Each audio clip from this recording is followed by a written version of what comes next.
Sifat UUD 1945 adalah sebagai berikut kecuali.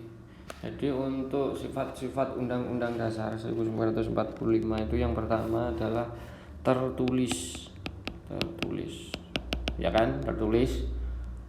Ini jelas, kalau tertulis berarti bersifat jelas dan mengikat siapapun, entah itu penyelenggara negara maupun warga negara. Yang kedua adalah singkat,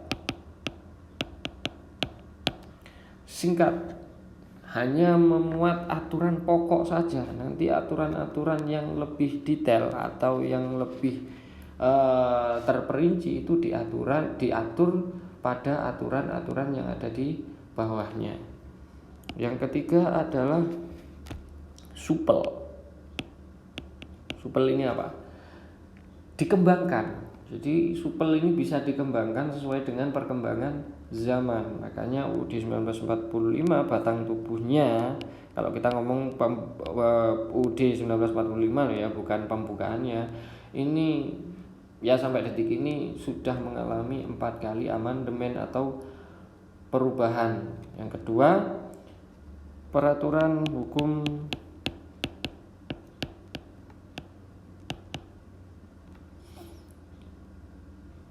positif dan yang tertinggi.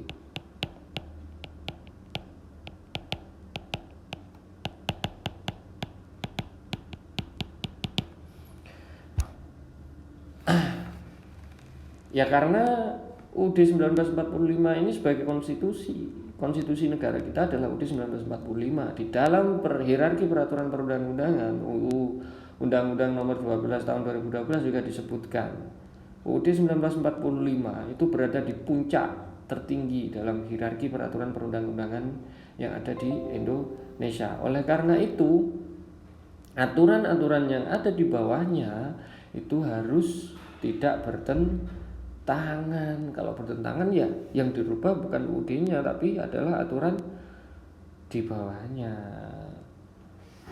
Yang kelima adalah memuat norma,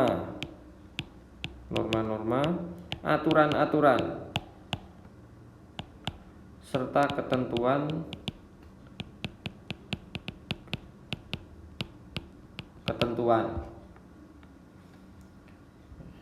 di sini juga harus dilaksanakan secara konstitusional karena di sini sebagai hukum tertinggi.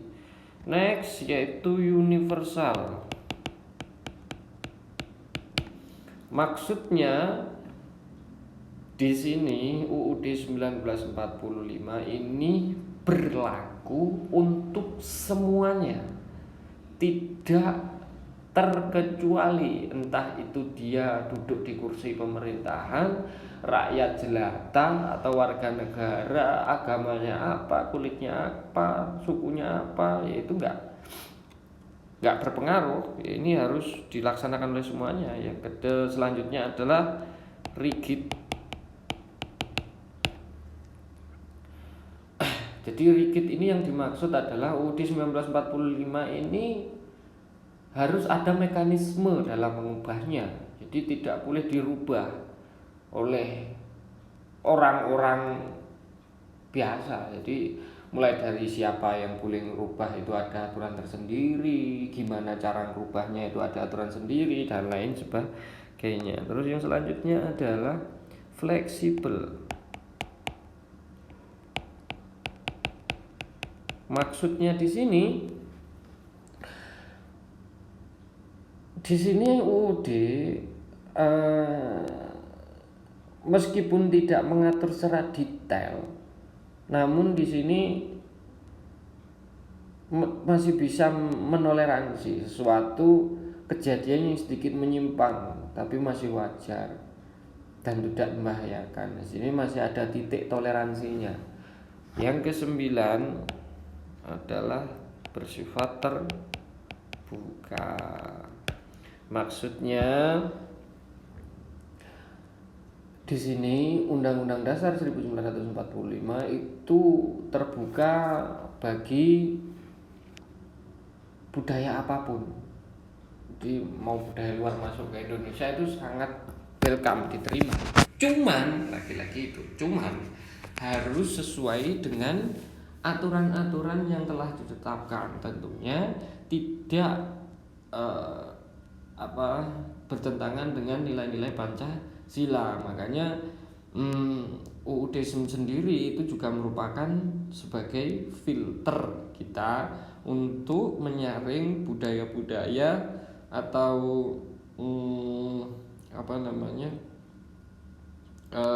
dampak-dampak atau mungkin pengaruh-pengaruh dari bangsa lain atau negara asing yang ada di Indonesia. Ini sebagai filter juga. Jadi kalau dari sini jawabannya adalah